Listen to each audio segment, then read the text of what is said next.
बिस्मिल्लाहिर्रहमानिर्रहीम, अस्सलाम वालेकुम। आज हमारा टॉपिक है वो है कि हमने ये देखना है कि डिफरेंट एनिमल्स के अंदर एक्सक्रीशन किस तरह से होती है। तो आपकी बुक में कुछ एनिमल्स मेंशन है तो हम उनको डिस्कस करेंगे कि इनके अंदर एक्सक्रीशन किस तरह से होती है। तो सबसे पहले आ जाते हैं एक्सक्रीशन इन प्लेनेरिया। तो प्लेनेरिया फाइलम प्लेटीहेलमिन्थीस से बिलोंग करते हैं और इनको हम क्या कहते हैं, फ्लैटवर्म्स कहते हैं। फ्लैटवर्म्स इसलिए कहते हैं क्योंकि इनकी जो शेप होती है वो एक पत्ते की तरह होती है, डेट्स हम कहते हैं फ्लैटवर्म्स कहते हैं। तो अगर हम ऑर्गेनिज्म को देखें तो कुछ फ्रेश वाटर होते हैं और कुछ पैरासिटिक होते हैं, और जो फ्रेश वाटर में ऑर्गेनिज्म रहते हैं वो जो उनका जो नाइट्रोजनियस वेस्ट होता है वो डाइल्यूट होता है, बिकॉज जो फ्रेश वाटर में एनिमल रहते हैं वो क्या होते हैं, वो हाइपोटोनिक इन्वायरमेंट होता है, हाइपोटोनिक। तो क्या होगा, इनकी बॉडी के अंदर कॉन्स्टेंटली वाटर इंटर होगा, तो डेट्स वाई ये क्या करेंगे, डाइल्यूट यूरिन को प्रोड्यूस करते हैं।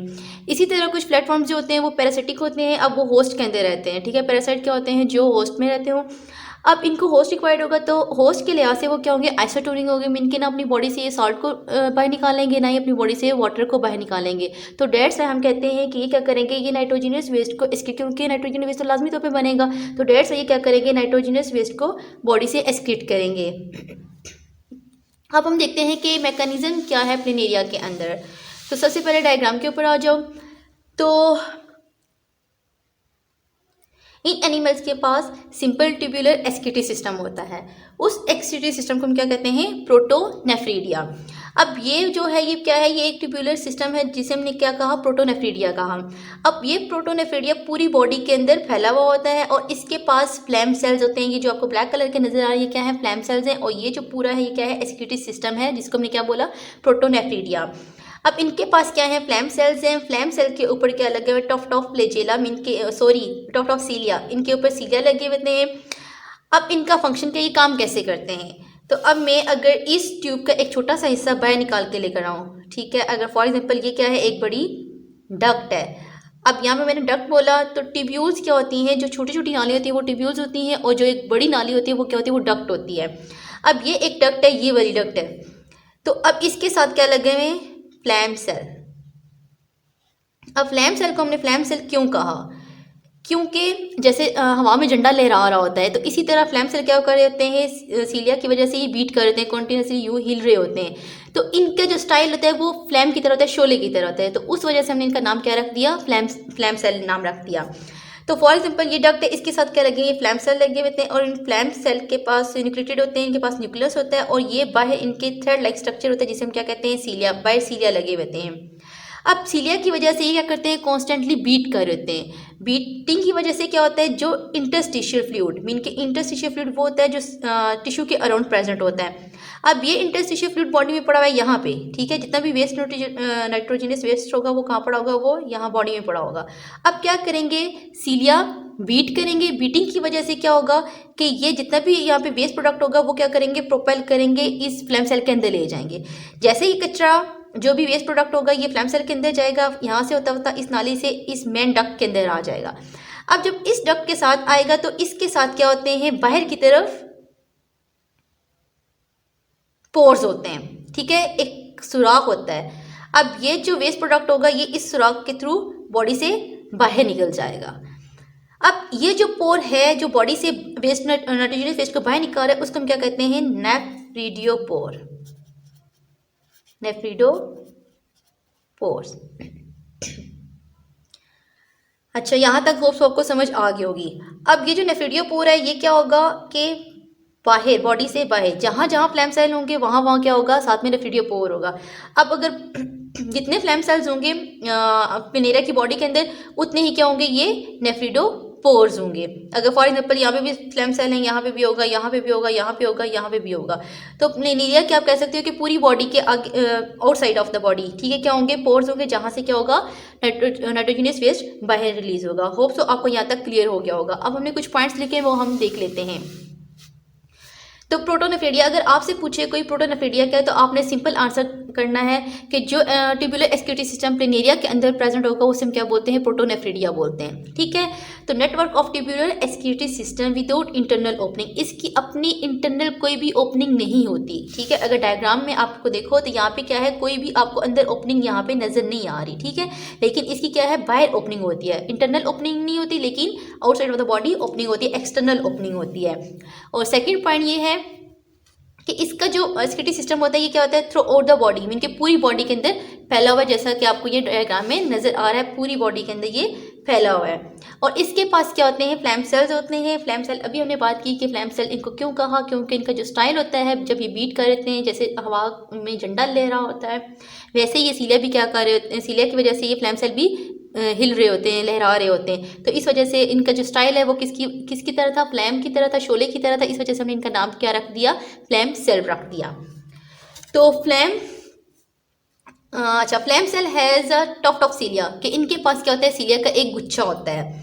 जब वो बीटिंग ऑफ सीलिया, जब सीलिया क्या करते हैं, बीट कर रहे होते हैं, तो वो प्रोपेल करते हैं इंटरस्टिशियल फ्लूइड में से नाइट्रोजनस वेस्ट को किसके अंदर, ट्यूबुलर सिस्टम के अंदर। ठीक है, अब ये क्या है, सॉरी ब्लर हो रही है, ये इंटरस्टिशियल फ्लूइड था। तो इंटरस्टिशियल फ्लूइड से ये क्या करेंगे, जब सीलिया बीट करेंगे, लहरा रहे होंगे, बीट करेंगे, बीटिंग की वजह से क्या करेंगे, जो नाइट्रोजनस वेस्ट होगा वो ट्यूबुलर सिस्टम इन ट्यूब्स के अंदर ले आएगा। जब ट्यूबुलर सिस्टम के अंदर आएगा तो वो फिर ट्यूबुलर सिस्टम से कहाँ जाएगा, एक्सक्रीटरी डक्ट के अंदर आएगा। डक्ट क्या होगी, एक बड़ी नाली, ये वाली इस नाली के अंदर आ जाएगा, इस नाली के अंदर आ जाएगा। देन नेफ्रेडियोपोर के थ्रू वो क्या जाएगा, रिमूव हो जाएगा outside of the body. Hope so आपको प्लेनेरिया समझ आ गया होगा। नेक्स्ट आपके पास आ जाता है एक्सक्रीशन इन अर्थवर्म। तो अर्थवर्म बिलोंग करते हैं फाइलम एनीलिड से, और इनकी बॉडी क्या होती है, सेगमेंटेड बॉडी होती है, और ये सिलोमेट्स होते हैं। ठीक है, सिलोमेट्स वो वाले ऑर्गेनिज्म होते हैं जिनमें क्या होती है, ट्रू कैविटी होती है, और इसके अंदर क्या होता है, सिलोमिक फ्लूइड रन कर रहा होता है। अब हम जब इनकी एक्सक्रीशन की बात करते हैं, तो अर्थवर्म के अंदर अभी हमने बात की कि जैसा कि इनकी बॉडी क्या होती है, सेगमेंटेड बॉडी होती है। ठीक है, ये आपको अर्थवर्म की डायग्राम नजर आ रही है जो हमने बनाई हुई है। अच्छा, इनका जो एक्सक्रीटरी सिस्टम होगा उसको हम क्या बोलते हैं, मेटानेफ्रीडियम।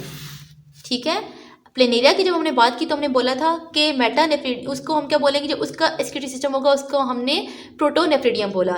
लेकिन जब अर्थवर्म की बात आती है तो अर्थवर्म के एक्सक्रीटरी सिस्टम को हम क्या बोलते हैं, मेटानेफ्रीडियम। तो सिंपल क्वेश्चन होगा, व्हाट इज मेटानेफ्रीडियम, तो आपने सिंपल आंसर करना है कि tubular excretory system of earthworm is known as metanephridium. तो हमने इसका मैकेनिज्म डिस्कस करते हैं। तो डायग्राम के ऊपर आ जाओ, यह है डायग्राम। अभी हमने बात की कि ये क्या करते हैं, अर्थवर्म बिलोंग करते हैं एनीलिड से, और उनकी बॉडी क्या होती है, सेगमेंटेड बॉडी होती है, सेगमेंट्स होते हैं। ये सारे क्या हैं, सेगमेंट्स होते हैं। अब हर सेगमेंट क्या है, सेपरेट हुआ होता है एक प्लेट से, एक मेम्ब्रेन से, उसको हमने नाम दिया सेप्टम। ठीक है, ये है जो ये मेम्ब्रेन है, इसको हमने क्या नाम दिया, सेप्टम। अब उधर हमने बात की, साथ साथ डिफरेंस भी देखते हैं प्लेनेरिया और अर्थवर्म के अंदर डिफरेंस क्या है एक्सक्रीशन सिस्टम के अंदर, क्योंकि ये क्वेश्चन बोर्ड में पूछा जाता है। तो वहाँ पे हमने बात की, एक तो ये हो गया कि उसके अंदर भी ट्यूबुलर सिस्टम होता है, और इसके अंदर भी क्या है, ट्यूबुलर सिस्टम है। उधर हमने बात की कि उसके सिक्योरिटी सिस्टम को हम प्रोटोनेफ्रीडिया कहते हैं। अर्थवर्म में हम बात कर रहे हैं कि इसके सिक्योरिटी सिस्टम को हम मेटानेफ्रीडिया कहते हैं। अब मेटानेफ्रीडिया हर सेगमेंट के अंदर पेयर की फॉर्म में मौजूद होंगे, दो होंगे। अब वो कैसे, कि आपको नजर आ रहा होगा कि एक मेटानेफ्रीडिया की ट्यूब ये है और दूसरे की ये है, तो एक सेगमेंट के अंदर क्या है, दो हैं। तो डेट्स वाई यहाँ पे हमने लिखा है pair of metanephridium in each segment. हर सेगमेंट में क्या होगा, दो मेटानेफ्रीडियम प्रेजेंट होंगे। अच्छा, अब वहाँ पे हमने बात की कि उनके जो ट्यूबुलर सिस्टम था, ट्यूब थी, उसकी कोई भी इंटरनल ओपनिंग नहीं होती, सिर्फ ओपनिंग होती है, एक्सटर्नल ओपनिंग होती है, एक ओपनिंग होती है। लेकिन इसमें हमने बात करेंगे, इसके पास क्या होती है, दो ओपनिंग होती हैं, एक इंटरनल ओपनिंग भी होती है और एक एक्सटर्नल ओपनिंग भी होती है। अब क्या होगा, ये क्या है, सिलोमिक फ्लूइड।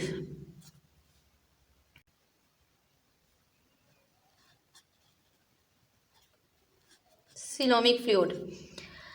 अब इस ओपनिंग, जो इंटरनल ओपनिंग है ट्यूब की, इस ओपनिंग के साथ क्या लगे हुए, सीलिया। अब सीलिया, अब जो भी सिलोमिक फ्लूइड के अंदर रिएक्शन होंगे, ठीक है, उसके रिजल्ट में क्या होगा, नाइट्रोजनस वेस्ट बनेगा। अब इसके साथ क्या लगे हुए, सीलिया लगे हुए। सीलिया जब बीट करेंगे, बीटिंग से क्या होगा, ये जितना भी नाइट्रोजनस वेस्ट होगा वो इस ट्यूब के अंदर प्रोपेल हो जाएगा, इस ट्यूब के अंदर चला जाएगा। जब इस ट्यूब के अंदर चला जाएगा तो इस ट्यूब के साथ यहाँ पे कुछ लगी हुई होती हैं ब्लड कैपिलरीज। ये ब्लैक ब्लैक फॉर एग्जांपल आप समझ लो ब्लड कैपिलरीज है। अब ब्लड कैपिलरीज में इनका फंक्शन क्या होगा, ये टिब्यूल्स के साथ ब्लड कैपिलरीज लिपटी हुई होंगी। इनका क्या फंक्शन होगा कि ये जो नाइट्रोजन स्पेस में जो कुछ ज़रूरी चीज़ें होंगी, कुछ ज़रूरी मिनरल्स होंगे या कुछ साल्ट होंगे, वो क्या करेंगे, उनको रीअब्जॉर्ब करेंगे। रीअब्जॉर्प्शन के बाद ये नाइट्रोजनस वेस्ट जो होगा वो रिलीज कर दिया जाता है थ्रू इस पोर्स के थ्रू, जिसे हमने क्या नाम दिया, नेफ्रिडोपोर। नेफ्रिडोपोर। अब इसकी हमने बात की कि इसकी दो ओपनिंग है, एक इंटरनल ओपनिंग है। अब जहां से नाइट्रोजनस वेस्ट इंटर हो रहा है उस पोर को, उस ओपनिंग को हमने क्या नाम दिया, नेफ्रोस्टोम। नेफ्रोस्टोम। और जहां से नाइट्रोजनस वेस्ट रिलीज हो रहा है उस ओपनिंग का नाम क्या है, नेफ्रिडोपोर। होप सो आपको यहां तक क्लियर हो गया होगा। ठीक है, अब इसी तरह ये सिलोमिक फ्लूइड इसमें प्रेजेंट होगा। अब ये वाला सेगमेंट क्या करेगा, इस सेगमेंट का फ्लूइड इस ट्यूब के थ्रू यहां से रिलीज हो जाएगा। फिर इसी तरह यहाँ पे एक और ट्यूब रन कर रही होगी और इसका फ्लूइड यहाँ से निकल आएगा। तो इसी तरह हमने कहा है कि हर सेगमेंट के अंदर क्या है, दो मेटानेफ्रीडिया प्रेजेंट है, मीन के पेयर ऑफ मेटानेफ्रीडियम प्रेजेंट है। अब हम कुछ पॉइंट्स को डिस्कस कर लेते हैं। तो मेटानेफ्रीडियम tubular excretory system in earthworm is known as metanephridium. Second point is that a pair of metanephridium in each segment. Planaria के अंदर मैंने बात की कि पूरी बॉडी में क्या कर रहा है, उनका ट्यूबुलर सिस्टम रन कर रहा है, लेकिन इसमें क्या होगा कि हर सेगमेंट के अंदर दो मेटानेफ्रिडियम प्रेजेंट होंगे। और इनकी क्या थी, वहां पे हमने बात की कि इसकी कोई भी इंटरनल ओपनिंग नहीं होती प्लेनेरिया के अंदर, लेकिन यहाँ पे क्या है, प्लेनेरिया के अंदर अर्थवर्म के अंदर इसकी दो ओपनिंग है, इंटरनल ओपनिंग भी है और इंटरनल ओपनिंग भी है और एक्सटर्नल ओपनिंग भी है। फिर अब वो जो इंटरनल ओपनिंग है, इंटरनल ओपनिंग उसको हमने नाम क्या दिया, नेफ्रोस्टोम। जहाँ पे मैंने आपको ये दिखा दिया है कि नेफ्रोस्टोम क्या होगी, इंटरनल ओपनिंग हो जहाँ से वेस्ट मटेरियल इंटर होगा ट्यूब्स के अंदर। और इन नेफ्रोस्टोम के पास क्या होते हैं, सीलिया होते हैं, जबकि वहाँ पे क्या था, फ्लैम सेल थे और फ्लैम सेल के पास वो थे, सीलिया थे। यहाँ पे कोई फ्लैम सेल नहीं होंगे। इसके बाद इन ट्यूब्यूल्स के पास क्या थी, इन ट्यूब्यूल्स के पास क्या है, ब्लड कैपिलरीज है, लेकिन प्लेनेरिया के अंदर कोई भी ब्लड कैपिलरीज नहीं थी। ठीक है, और इनके पास अच्छा, अब जो वो पोर्स था एक्सक्रीशन के लिए ये प्लेनेरिया में, उसको भी हमने कहा था नेफ्रिडोपोर। और जहाँ पे भी ये पोर है एक्सक्रीशन के लिए, मीन के जहाँ से नाइट्रोजन वेस्ट बॉडी से बाहर रिलीज होगा, उसको भी हमने क्या कहा, नेफ्रिडोपोर। होप सो आपको आज का लेक्चर समझ आ गया होगा। दुआ में याद रखिएगा। अल्लाह हाफिज़।